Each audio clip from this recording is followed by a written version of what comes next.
Hello, beautiful strangers, and welcome back to another episode of Crimson Grey.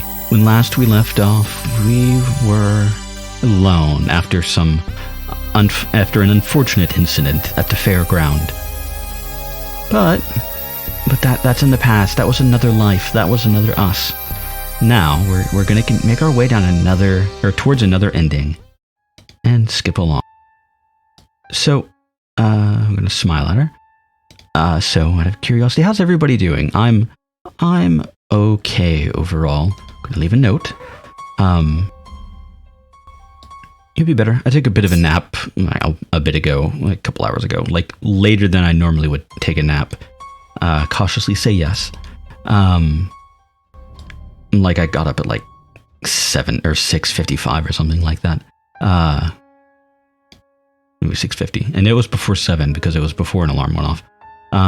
But yeah, not by much. That was a thing. I woke up, like I was laying in bed and was like, I feel much better. And then we're gonna get some Nilazine. But what I woke up, it was just like, man. I woke up and I was fine. I got up and my fucking neck was killing me. We're dating, yes. Good for you, thanks. What kind of question is that? Already seen that one? But yeah, I'm other than that, I'm okay. Just keep talking. Take her hand. Yeah, I've also been playing stuff, reading stuff. We're gonna convince Lizzie to wait. Scene we haven't seen before. Scratch my eye. I hate allergies. My face itches. Essentially, it's not too horrible right now, but frequently during the day, it's just my entire face itches. I wish I could peel it off or something. That's a horrible euphemism for something like this. Lizzie, I want to be with you too, but now just isn't the right time. What? What's wrong with the time? We're not. Well, I'm not in a good place right now. I want to get my head straight. I'm afraid that my depression would get the better of me. I wouldn't be able to really be with you, and I want our first time to be right. I hope you're not upset. Honestly, I want to keep dating you. It's okay. I understand. But I still don't want you to go. Will you stay a little longer? You won't try to force anything? I understand it's not the right time right now. Then, I've had a nice time so far. I suppose I can stay a little longer. Here, let me get you some tea. He was left sitting awkwardly by himself, wondering if he was completely insane. Did he just turn down sex with a girl like Lizzie? John wasn't even sure that he'd done the right thing. She might be a little unstable, but she was completely in control of herself. It wasn't like there would have been anything wrong with it, or so he told himself. But the idea still made part of him deeply uneasy. He wasn't sure why, but he hoped the feeling wouldn't last long. Maybe the tea would calm his nerves. Here you go, John. I brewed a cup for each of us. Thank you. It was just a little sweet, so he took another sip. John usually didn't enjoy tea, but right now the mild taste was exactly what he needed. Man, I love tea. I don't drink it very often, but I do love tea. If I had like an electric kettle like here on my desk, I'd probably drink it more. But I don't want to invest in that. And to be fair, I don't exactly have anywhere I can put it easily that wouldn't either A, be in the way, or B, be worried about, knocking over and damaging expensive electronics. I'm glad you took this so well, if that makes sense. Of course, John. I want us to be together forever and ever. I won't want to force anything on you before everything is ready. Well, thank you. I think later... Sorry, I lost my train of thought. I just want this to work out too. Yes, I understand. I understand that people have hurt you. You're too kind for this world. You need my help. Hold on a sec. All right, I just adjusted stuff a little bit to make things a little bit more comfortable because I keep trying to pop my neck, and I don't want to be like right into my microphone when I do that. So I moved it just a little bit anyway. That's kind of you. I'm glad to have you with me. Depression isn't something that's cured, you know? It stays with you. You learn to deal with it. There's a few different schools of thought in that, but I think that is one of them. I'm not going to comment because I really don't know which one is right. I think it varies from person to person, but, you know, it's a bit difficult, and I'm not a psychiatrist or a psychoanalyst or therapist or anything of the sort, so I'm not going to go into any detail. I'm sorry. I'm not feeling so... Wait, Lizzie, did you put something in my tea? It's okay, John. Relax. I'll take care of you. Lizzie, no. Don't. His vision faded and his body went slack. The last thing he felt before he slipped away entirely was Lizzie drawing his head down to rest on her lap. I'm trying to think. I don't actually know. The only thing I know about right offhand that tastes mildly sweet is lead. Lead was actually used as a sweetener in ancient times in certain places, if you're curious. Because lead has a very slightly sweet taste, and that's why you would get like kids licking lead painted walls, and you know, it was always a dumb kid because they're, you know, getting lead poisoning, which is bad for your brain.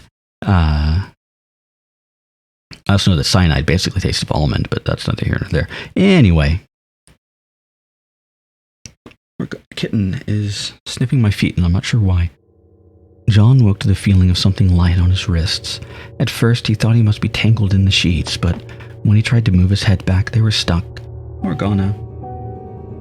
I'll be recording soon, and then we can play. The memories returned in a bitterly cold flood. Lizzie must have drugged the tea and brought him wherever this was. And we're back in the basement. What? Skip, please? Thank you. I'm sorry, John. I really am, but I don't have a choice.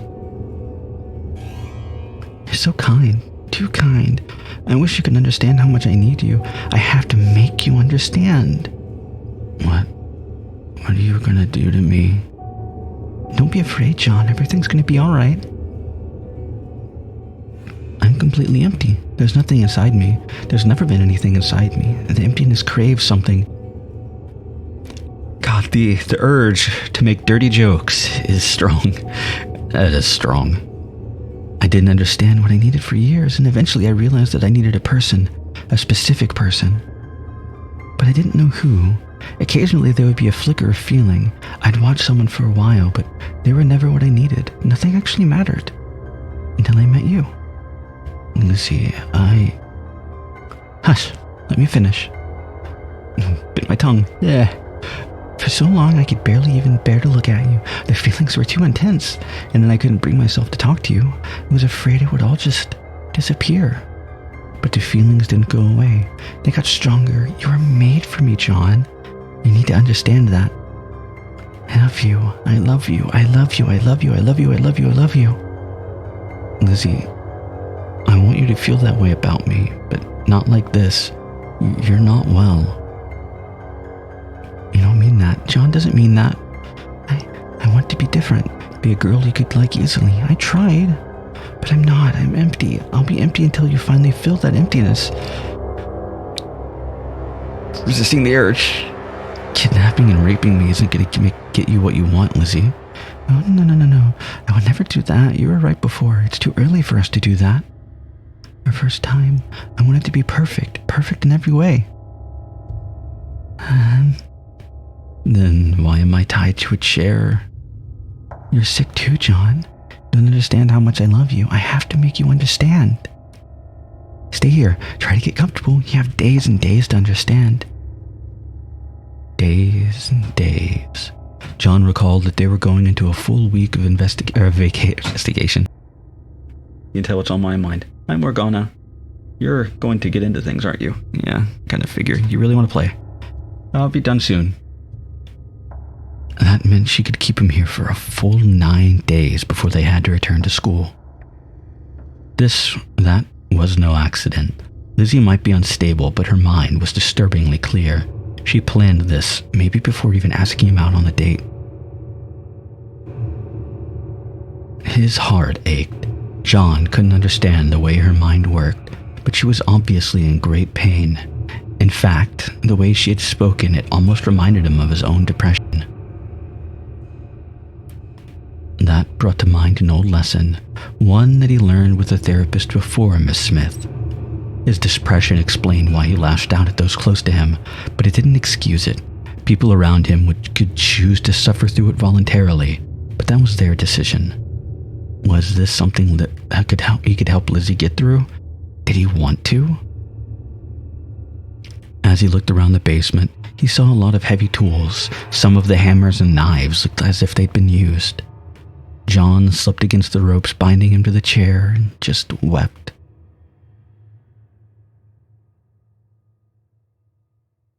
And I'm actually going to take a drink before there's something to do while we skip ahead, I guess. Oh, and we're already at a choice. Nice fast skip speed. Can't complain about that.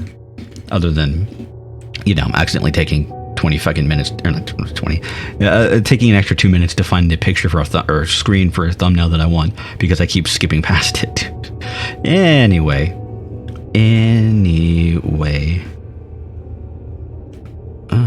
Sorry, I had scrolled too far and was confused for a moment. Let's see, this is the beg for release, reason with her, or charm her. We're going to try to reason with her. Lizzie, think about this. Do you think controlling me like this will bring us together? You'll forgive me. It's more important for you to understand. But you said it yourself. You're not sure how you're going to make me understand. Shouldn't you try talking to me first? I need to think. My mouse isn't disappearing. Anyway, maybe that wouldn't work, but he hoped it stuck with her. She could reason, even if in a strange way. Maybe you could get through to her. Don't play with my cables. Or phone charger, rather. I don't know why you like my phone charger. I don't know. That's actually not true. I know exactly why, because she's knocked it into her wet food before, so it probably smells vaguely like wet food. Oh God! Every time I clean the damn thing, she even knocks it back. Yeah, whatever. I'm complaining. Skip. And we're back to this choice to blah, blah, blah, and I keep scrolling up. I'm dumb. You have to try to remove the chains, look for weapons, look for tools. Request, and make something for Lizzie to write. Yeah. Okay, we're gonna look for tools. His table had been placed out of reach of the weapons lining one wall, but that didn't put him close to the other wall. John managed to get around the table and began examining them. There was a metal cupboard that appeared to be locked, but he looked through the rest. There was a toolbox that he thought was locked at first, but eventually he realized was only stuck. After enough effort, he got it opened and looked through. Most of it was random aging tools, but he found a screwdriver that looked to be in good shape. Could he use it to escape? He saw several possibilities, but at that moment he heard Lizzie return, and it was too late. And skip. This one is to do request old medication. We've already. And this one is look for tools. Using the screwdriver he had found earlier, John began to work on the metal cupboard. The lock appeared to be a simple one, and he could just wedge the screwdriver between the doors. He was afraid he'd make marks that Lizzie might notice, but the cupboard was already a battered old thing. After a lot of tedious poking at it, John was starting to worry he wouldn't accomplish anything. I need another drink or something. My throat's been bothering me a bit, since yesterday evening. Strange that.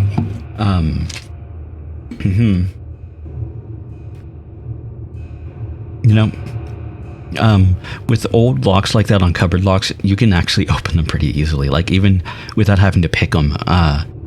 It was an uncle, I think, had one from the mid 80s, and this was 2006 or 7. It was 20 years old at that point.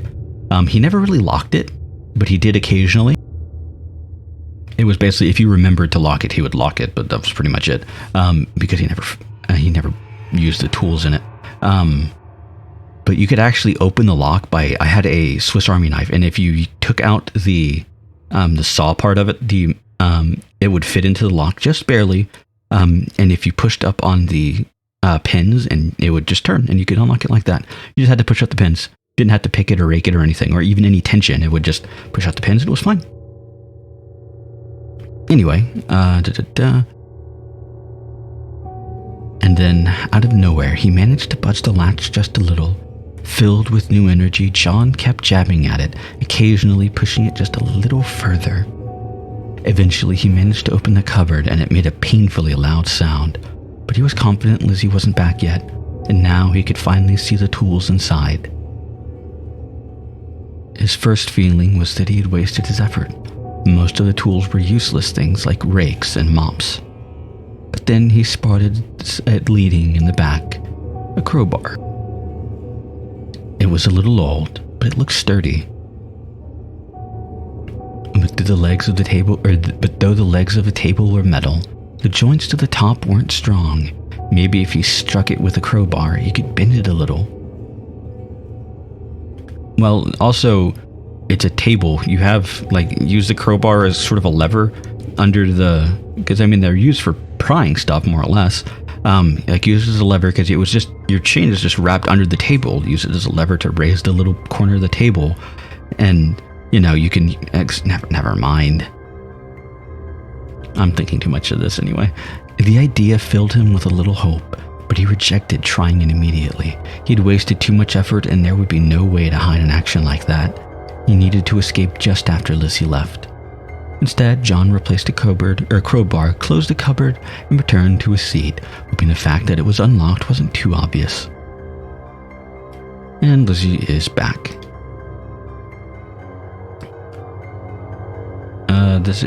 Movies, right? Why the hell had he done that? Having a tape of her behavior would have been the perfect way to get the police to take him seriously if he managed to escape. But as soon as he had that thought, John regretted it. He didn't want to see Lizzie hurt and hated the idea of her going to prison, despite what she was doing to him. Despite the situation, he still thought of her as a sweet girl who wasn't entirely well. She deserved help, not punishment. Was this Stockholm Syndrome? Was she wearing him down just like she'd planned to? The idea disturbed him, but it didn't change how he felt. He needed to find another way. And skip. Start a conversation about morality? Hey, do you mind if I ask a random hypothetical question? Ask anything you want. Say a train is running down a track and it will kill 5 people. You could pull a lever to switch the train to another track where it will only hit one person. Will it hit one person? Do you pull it? Were there people on the tracks?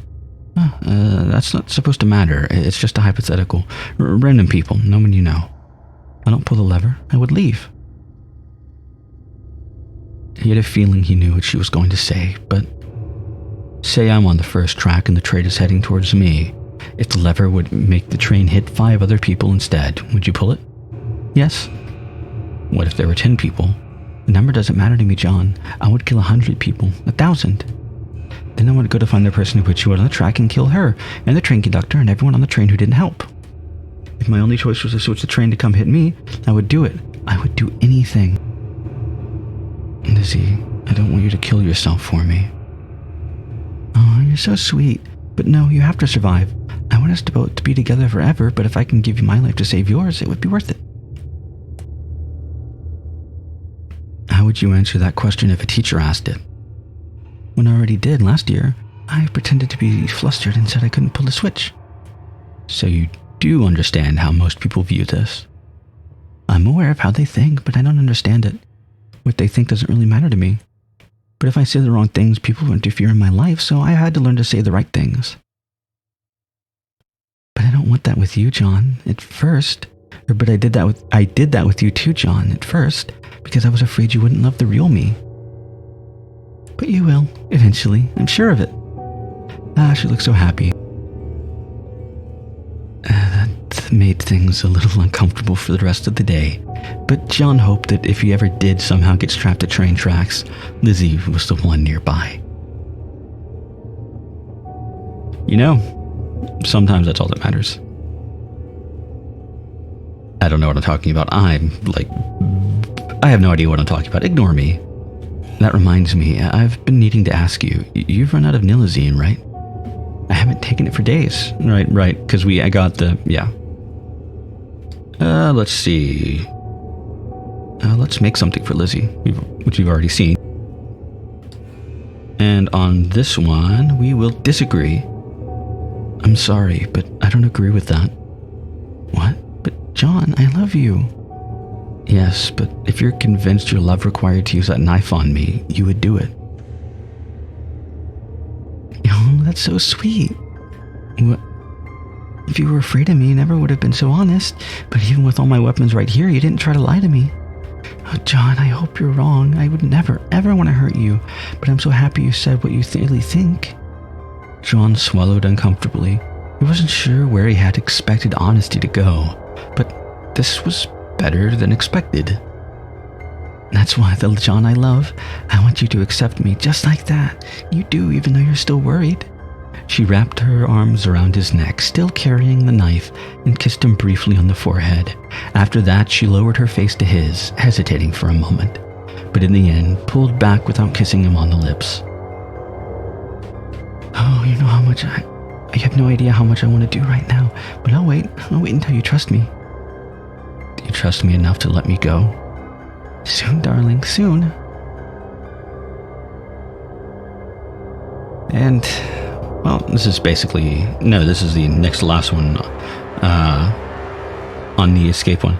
Right, this is to use the crowbar to escape shackles. John carefully retrieved the crowbar and then stood by the table for a while, just trying to motivate himself enough to actually do it. Eventually, he decided he didn't have a choice. He couldn't come this far and back down. He took a deep breath, pulled back, and swung.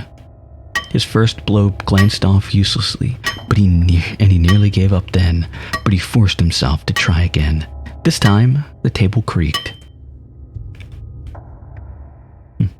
Blow after blow, he slowly bent the leg inward. It made a horrible noise, but that just motivated him to hit harder. There was no hope of going back now.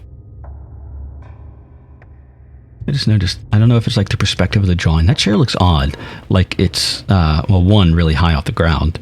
Like your legs would be, if you had the chair under the table, your legs wouldn't fit between the chair and the table. But it also looks like it's like leaning forward, like at a downward slope. Anyway. At last, the table legs stuck inward at an awkward angle. John dropped the crowbar and bent over. Catching his breath, he knew he should check if it was enough, but now he almost didn't want to. Eventually, he bent down and tugged at the shackle around his leg. With enough tugging, he managed to pull it off. And then he was free, maybe. Suddenly unable to deal with the uncertainty, John grabbed the loose chain so he wouldn't trip over it and rushed for the stairs. Yes, the door was unlocked. He stepped out into the hallway and took a deep breath. Lizzie might have locked the front door, but he could always use a window if necessary.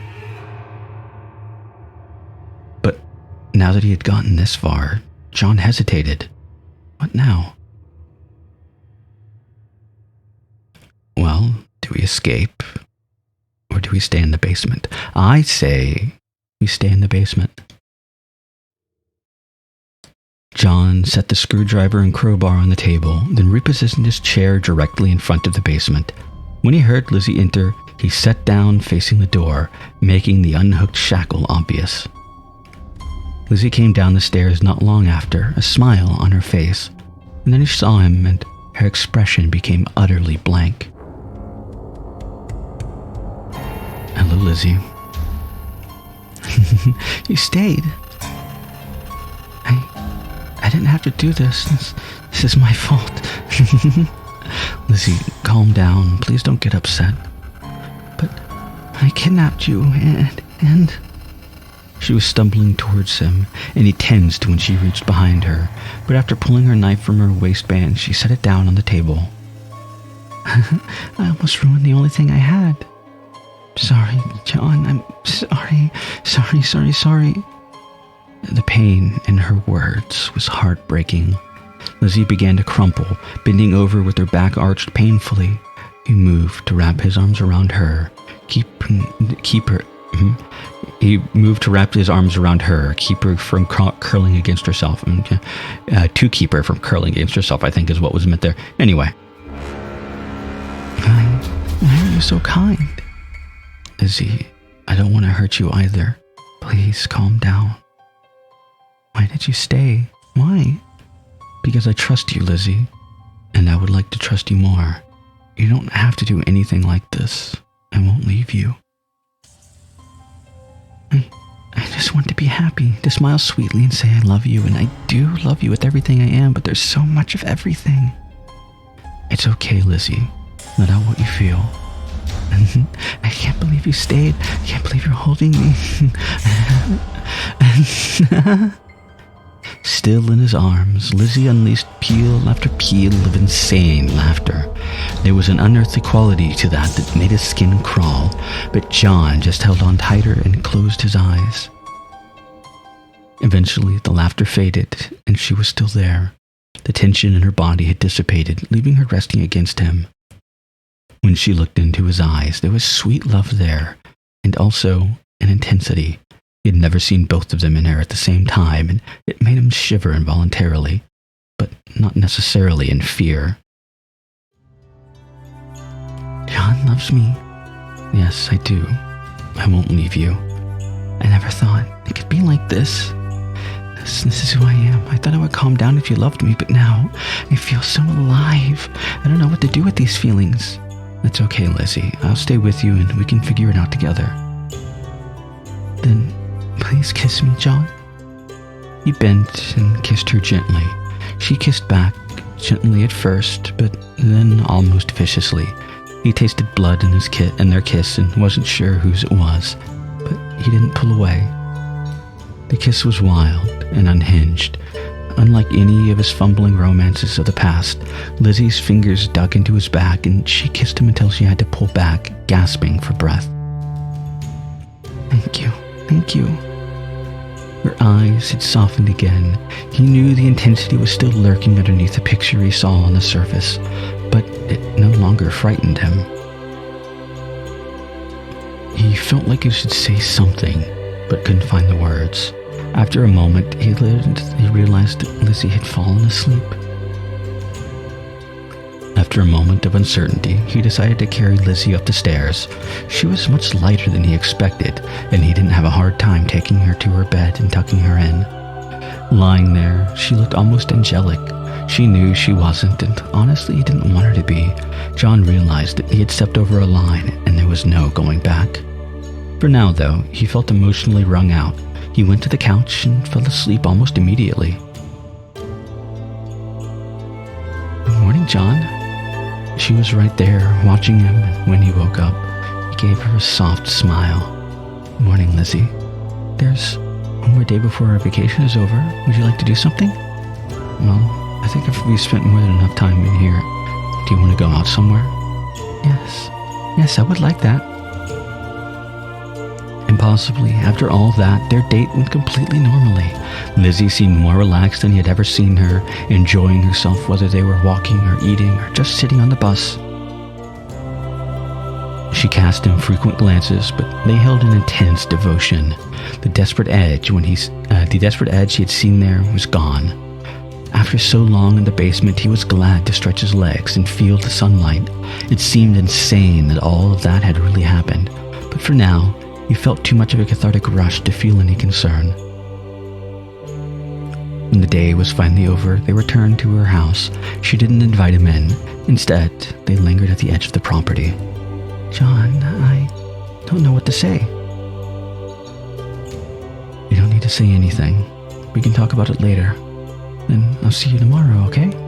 Yeah, see you then. He watched her go, then turned around and walked back to the bus stop alone.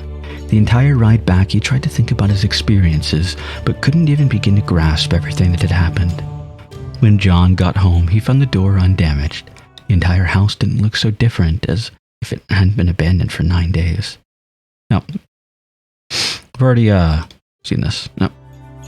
He didn't spot Lizzie at all, but when he opened his locker, he discovered a folded note in the center. I don't feel like murdering anyone today. Lovely note. It said, I don't feel like murdering anyone today, surrounded by hearts. Despite himself, John laughed. At least, he thought she meant it as a joke. When he looked up, he saw Lizzie around a nearby corner, and she smiled at him before vanishing. He drifted through several classes. Today, he wasn't different from the other students since they were all back from vacation and unfocused. None of the teachers tried to make him do very much. After school, he headed to Miss Smith's office, not entirely sure what he was going to say. After so long away, however, he definitely felt like he could use some counseling. John, I hope you had a good vacation. It was okay. You?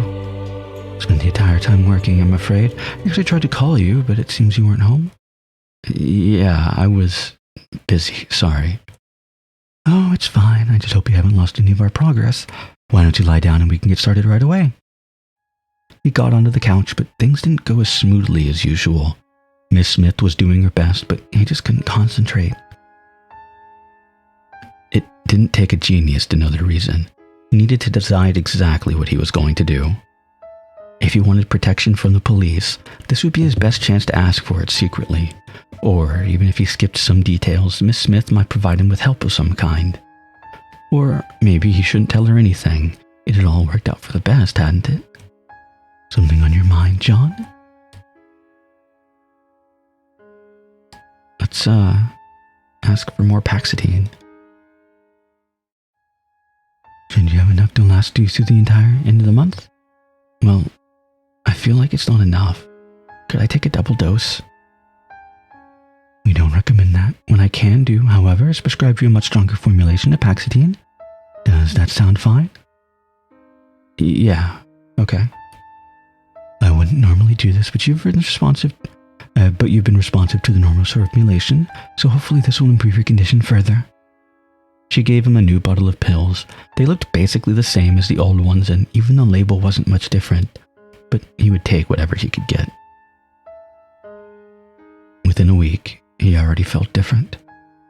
Not better. It was as if all of his emotions had been flattened into a single gray line, leaving him impervious to the world around him. In some ways, it was comforting. He never woke up too depressed to move and did his work every day. He also never woke up happy, but the longer he was on the medication, the less he cared about that.